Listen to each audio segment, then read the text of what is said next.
जय हिंद। स्वागत है आपका गार्डनिंग विद संध्या में। आज एक और बेल के बारे में बात करेंगे। वैसे मुझे बेल लगाना बहुत ही पसंद है, तो आज हम जिस बेल के बारे में बात करेंगे उसका नाम है टिकोमा वाइन। अब टिकोमा का प्लांट भी आता है और टिकोमा की बेल भी आती है। टिकोमा के प्लांट की पत्तियाँ थोड़ी छोटी छोटी सी होती हैं और उसके फ्लावर का साइज़ भी थोड़ा छोटा होता है, जबकि बेल की पत्तियाँ थोड़ी बड़ी होती हैं और उसके फ्लावर का साइज़ मीडियम होता है। दोनों में ही गुच्छों में फ्लावर आते हैं और दोनों में ही पिंक और ऑरेंज दो कलर में फ्लावर आते हैं। ये समर और रेनी सीज़न की बेल हैं। समर में ये अच्छे से ग्रोथ करती है और बारिश के सीज़न में इसमें भर भर के फूल लगते हैं। अब इसको लगाने का सबसे आसान तरीका तो यही है कि इसको नर्सरी से ले आए और लगा दे, पर इसको लगाने के और भी तरीके हैं और वो भी बहुत आसानी से लग जाती है। जैसे कि उसको कटिंग से लगा सकते हैं या फिर इसका जो नोड एरिया होता है उसको मिट्टी में दबाकर उसमें जब जड़ें फूटती हैं तो फिर बेल को काट कर किसी और जगह पे प्लेस भी कर सकते हैं।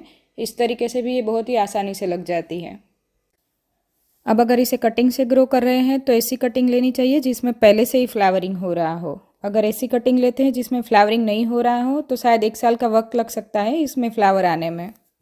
इसको हम बरसात के समय या फिर समर सीज़न में दोनों समय ही अच्छे से लगा सकते हैं।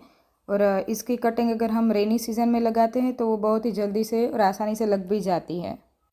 इसको अगर एक बार लगा दिया और अगर ये सर्दी की सीज़न में ख़राब भी हो जाती हैं तो भी इसकी जड़ें मिट्टी में बची रहती हैं और फिर सीज़न आते ही वो फिर से अपने आप ही ग्रो करने लगती हैं। ये एक ज़िद्दी तरीके की बेल है, अगर एक बार आपने लगा दी तो ये अपने आप ही ग्रो करती रहती है। इस बेल की हर एक टहनी में कुछ कुछ अंतर पे नोड एरिया है जहाँ पे उसकी जड़ें फूटती रहती है और वही जड़ों के सहारे से वो दीवार पर ऊपर ही ऊपर चढ़ती जाती है। ये 30-40 फीट तक ऊपर चली जाती है। लेकिन इस बेल का लटकना भी ज़रूरी है। अगर ये नीचे की तरफ हैंग नहीं होगी तो इसमें फ्लावरिंग नहीं होगा, चाहे फिर वो कितनी भी अच्छे से ग्रोथ क्यों ना कर रही हो, फिर भी उसमें फ्लावरिंग नहीं होता है। अब अगर हम इसे पोट में लगाना चाहें तो पोट थोड़ा बड़ा होना चाहिए ताकि ये अच्छे से ग्रोथ कर सके। अगर ये ज़मीन में लगी है तब तो इसे खाद देने की बहुत ज़रूरत नहीं है, लेकिन अगर ये पोट में है तो इसे हम वर्मी कंपोस्ट दे सकते हैं। 2-3 महीने में एक बार वर्मी कंपोस्ट उसके लिए सही रहेगा। इस बेल को जानवर नहीं खाते तो इसलिए हम इसको बाहर एंट्रेंस में भी लगा सकते हैं। इसके फ्लावर की कोई खुशबू नहीं होती पर लगते बहुत ही सुंदर है और हमिंग बर्ड को भी ये फ्लावर बहुत ही पसंद है, वो हमेशा ही उसके आसपास मंडराते रहते हैं। इसमें ज़्यादा से ज़्यादा फ्लावरिंग के लिए हमेशा इसको कटिंग करते रहना चाहिए ताकि नई नई टहनियाँ फूटती रहे और बहुत सारे फ्लावर आते रहे।